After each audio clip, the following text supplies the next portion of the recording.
You're listening to Family Talk, the radio broadcasting division of the James Dobson Family Institute. I am that James Dobson, and I'm so pleased that you've joined us today.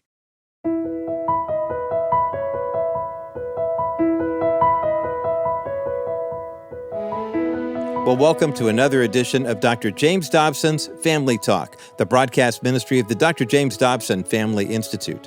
I'm Roger Marsh, and on today's program, we're going to continue with part 2 of our Everyday Hero conversation with Dr. Bart Brock, who serves as Vice Chair of the Board of Directors here at the JDFI, and he's currently Interim President of the James Dobson Family Institute as well.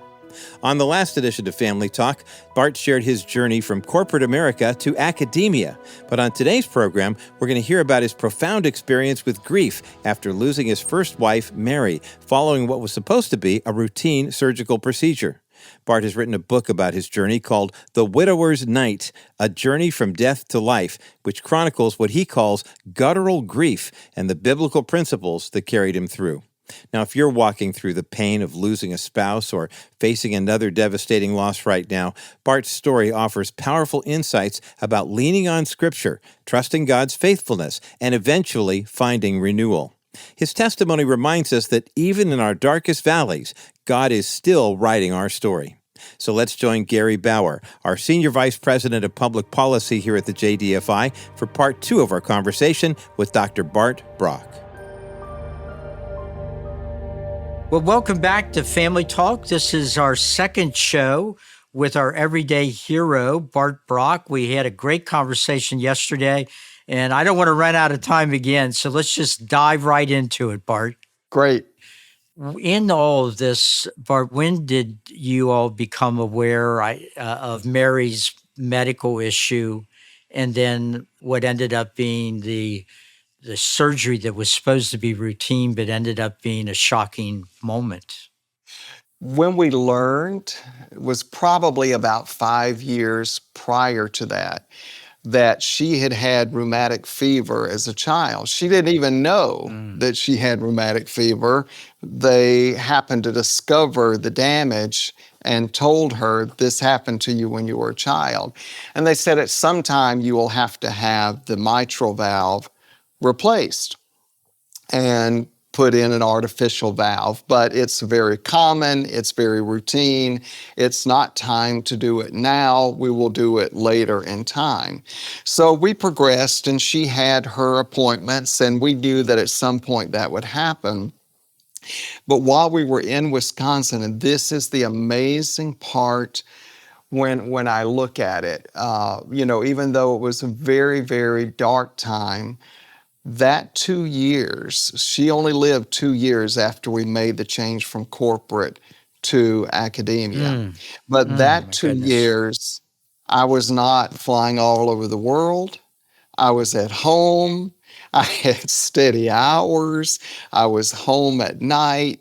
We were able to, just be alone together and enjoy each other. And it was, an incredible period of time. Now I can look back and see some of the weakness that she had that I really didn't realize. And our listeners are going to know that. So many people have lived that. When you're living with somebody night and day, you sometimes don't see those things happen. But now I can look back and see it happen. And then there came an urgency during one of her doctor appointments that she needed to have this change to replacement of the mitral valve, and needed to be immediately. So there was no question, there was no time, it must be done immediately. Well, the fact that it came on so suddenly after both of you thinking for a time that this is something that has to be taken care of, but there's no rush to suddenly there is a rush, and then she has the surgery and there were immediate complications. And I'm not going to ask you to go into the details, but it was a very difficult thing to witness the woman you loved all those years needing to go through, and you could pray, you could comfort her, but at the end of the day, you're not going to be able to change the situation. You wrote this incredible book that I mentioned, The Widower's Night, A Journey from Death to Life. One of the things, Bart, and you and I have talked about this a little bit, not too long ago, there was this horrible event in Texas with the flooding.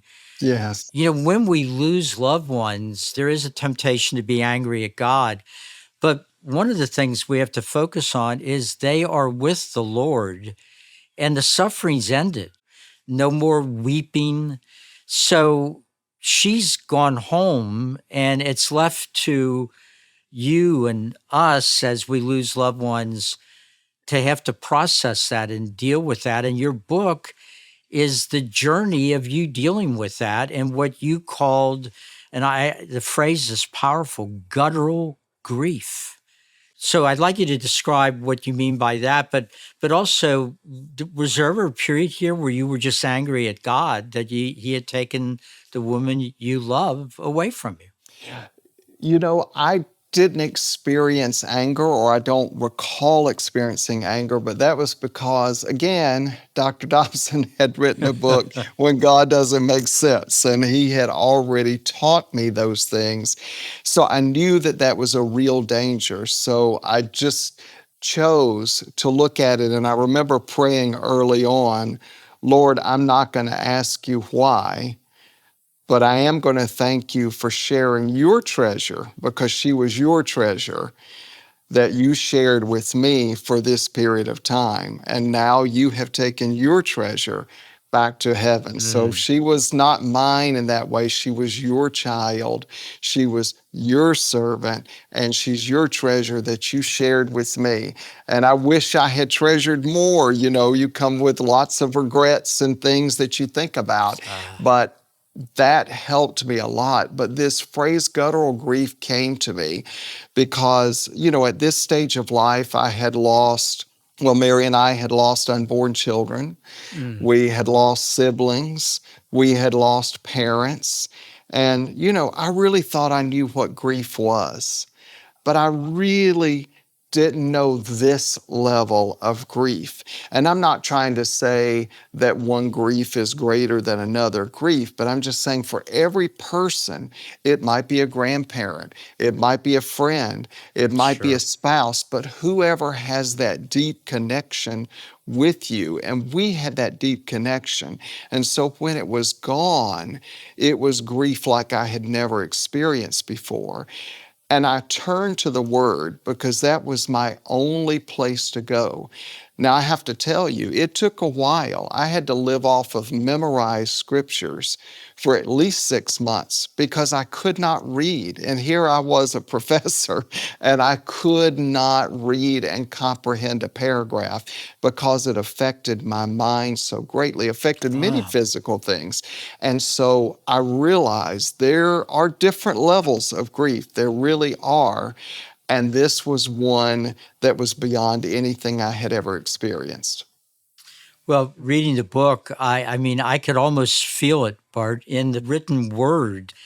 And I just think of all the people out there that will greatly benefit having a chance to read this. And at the end of the show, we'll talk about how people can get the book. But you were married at an early age, and you'd gone through your lives together. You made these life-changing decisions. It's understandable that this grief would be more profound than anything you had experienced to then. I couldn't help but think, Barb, when you said you couldn't read because your mind had been so affected, so you had to depend on the memory you had of Bible verses. And you had that memory because mom made you go down to the teacher for that Bible class you missed. So it all does fit together here, Bart. It all fits together. And like I said, God is leading that path even when you don't want him to lead the path. And oftentimes I'll say, how much more can I depend on him to do it now that I actually want him to lead that path?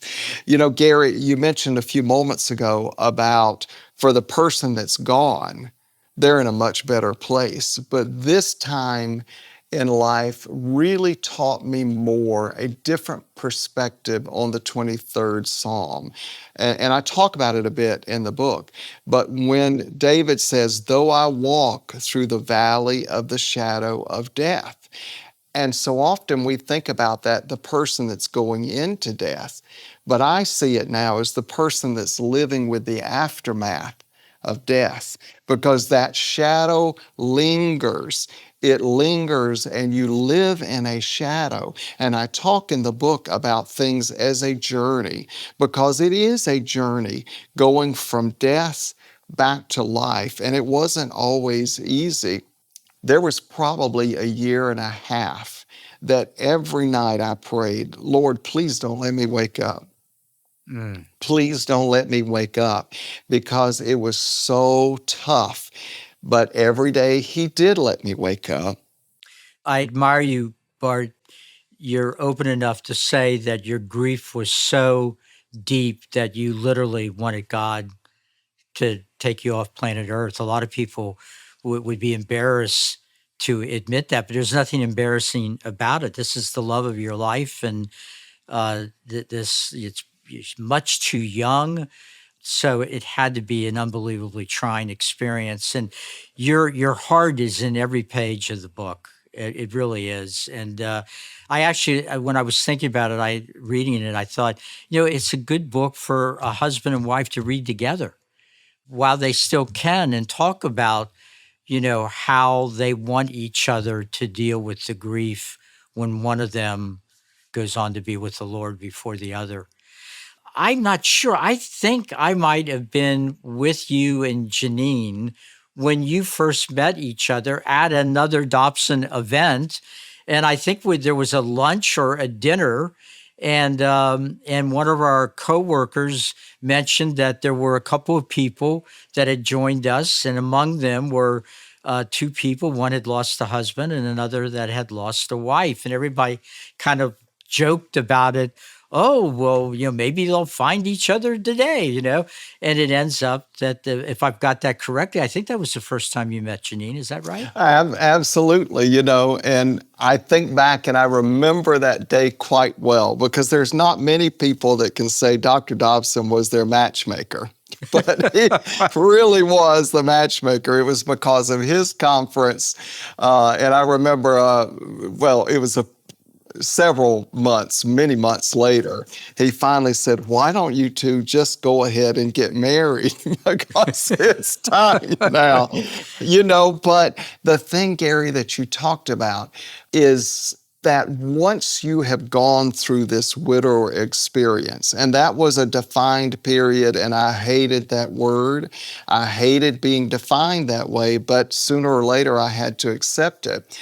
Once you've gone through that experience, you really know what those vows about till death do us part mean. You know what that means.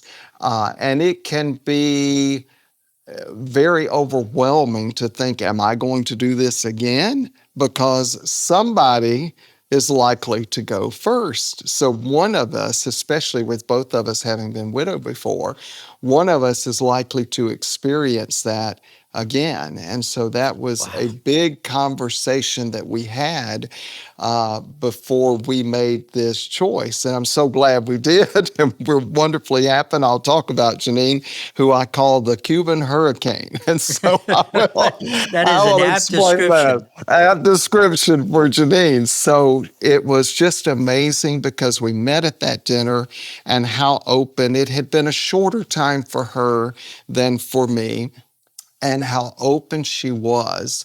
And then as we got to know each other, and I got to understand her story and her family's story, which is just amazingly incredible, that her parents came from Cuba and had to flee Castro back in the late 50s and early 60s. And the story is just incredible. Now, she was born here, but within a Cuban environment. And so as we went through that process, it revealed again how God works. So when I was in middle school back in the day, or junior high, I think it was called back then, in the middle of Georgia, didn't know one Spanish-speaking person at that time, because those were different days. And I was just enamored of the Spanish language. And so I took every course when I finally had a chance to take Spanish. I took those courses. Later years, I minored in Spanish in university. And then much of my career took place in Central and South America when I would travel and work with those countries and so forth. Well, all of a sudden, I'm into a Cuban So it family. all fits together, When we doesn't got it? married, It's amazing. everything changes. It all fits together. And Janine will tell me, how is it that some little kid in the middle of Georgia that didn't know anybody that spoke Spanish loved the language? But God does that. And we talk about Him giving us the desires of our heart. And the way I really understand that is He gives you the desires that He is going to fulfill. He will give you the right desires. He's not going to give you wrong things that you desire, but He will give you the right desires. And, I can't help but go back and remember these are the things that Dr. Dobson taught me on those 30-minute sessions on the radio, and so many stories that he brought of other people and how God intervened in their lives. And step by step, He guides us, like I said, even when I didn't want Him to. Your story is remarkable, and I kind of laughed when I heard you say that Dr. Dobson blessed the marriage. But I recall you saying that even with Father Jim's blessing there, you still, as a good man, went to meet Janine's parents to get her parents' blessing for your marriage. That's another one of those wonderful traditions that unfortunately has eroded away, and I think for our listeners, you should tell your sons and daughters. You expect your sons, if they find that perfect woman, to go meet her parents and ask them for her hand in marriage. And for your daughters, that you expect, if she falls in love with somebody, that man is going to come and talk to her mother and father. I just think it's one of those things that really gets the whole process off to a good start. You're marrying a family. You're part of a family. I wouldn't let somebody take my car out without asking a couple of questions, right? I'm not going to let them take my daughter. Well, Bart, I could talk to you all day, and I know our listeners could listen all day, but you had this wonderful first marriage with the love of your life, the tragic loss, and then God brings you Janine. How do you see the future with you and Janine? You know, we used in our wedding a verse, I believe it's Isaiah, where it talks about God giving us beauty for ashes. And I remember the pastor saying, "You want this in your wedding?" And we said, "Absolutely," because from this great grief, Ezekiel prophesied to the dry bones. God said, "Can these dry bones live?" And not only could they live, but they could flourish. And that's what we're so excited about in our marriage is we know that time of grief. I never want to experience that, of course, again. But that time, what I can tell you is He was faithful. It wasn't easy. It wasn't pretty. And it hurt deeply. But I know He is faithful no matter what the future holds. And so we look forward to our future together about what is God going to do next.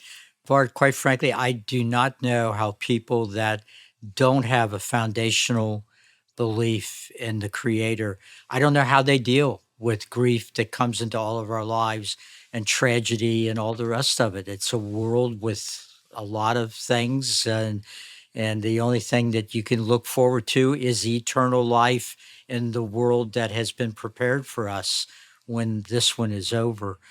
As we wrap up, once again, you're doing so much for this ministry.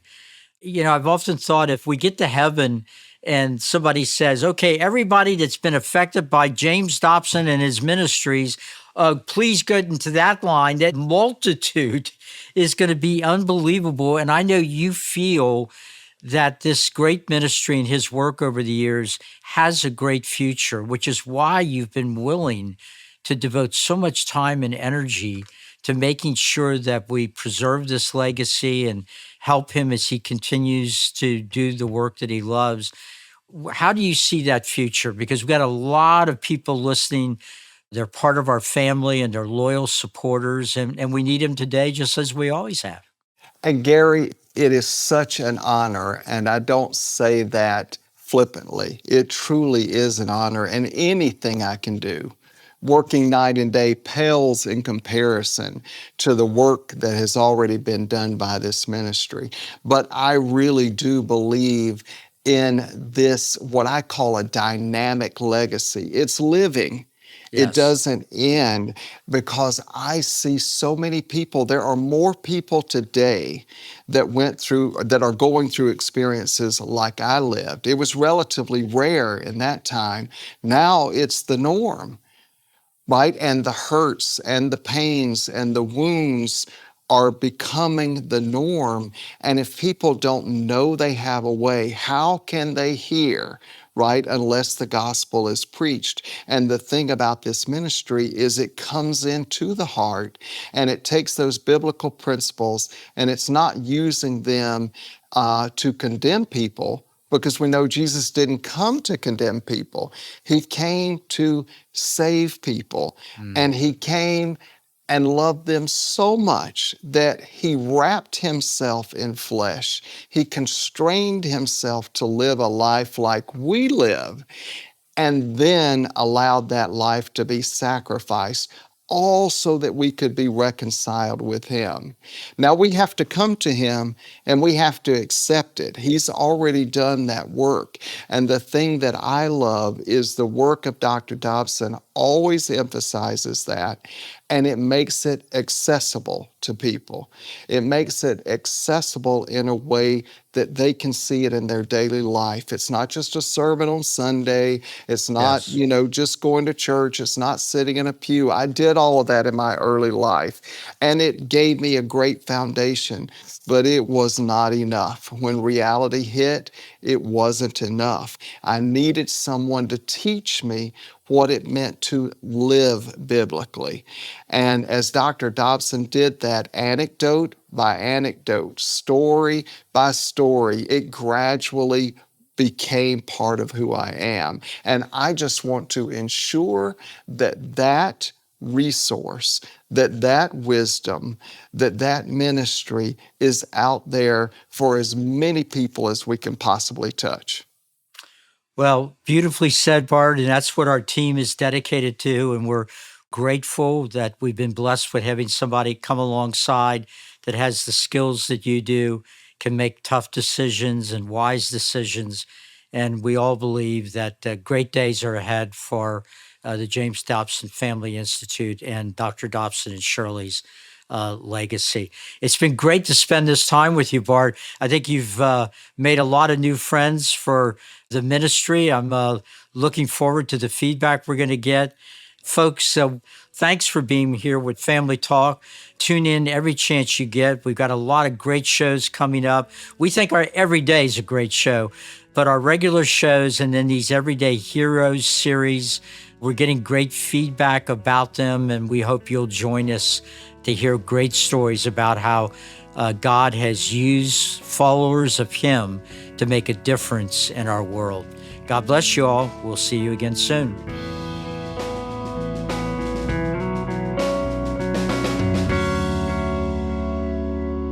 From the depths of unimaginable grief to finding beauty in the ashes, Dr. Bart Brock's journey reminds us that God is always faithful. Friend, you've been listening to a special edition of Dr. James Dobson's Family Talk, and a conversation featuring Dr. Bart Brock, who's our vice chairman of our board of directors here at JDFI and also the interim president of the James Dobson Family Institute. Now, if you missed any part of this two-day discussion featuring this everyday hero, or if you'd like to share it with someone else who might be walking through grief right now, go to drjamesdobson.org/Family Talk. And when you go online, remember you can also find information about Dr. Bart Brock's book called The Widower's Night, A Journey from Death to Life. Again, you'll find information about Bart's book and also the program you just heard when you go to drjamesdobson.org/Family Talk. In these final moments, I'd like to thank everyone who has been supporting the Dr. James Dobson Family Institute, not only this year, but for our entire 15-year history. When you support the ministry of the JDFI, you help preserve and promote biblical principles that strengthen marriages and families all across America. Your generosity enables us to reach millions through radio broadcasts, articles, videos, and other resources that provide hope and practical guidance when families need it most. You can partner with us in this mission when you give a gift online at drjamesdobson.org. You can also make your contribution over the phone when you call 877-732-6825. That's 877-732-6825. Well, I'm Roger Marsh, and on behalf of Dr. James Dobson and all of us here at Family Talk, thanks so much for joining us today. We hope you'll tune in again next time for another edition of Dr. James Dobson's Family Talk, the voice you trust for the family you love.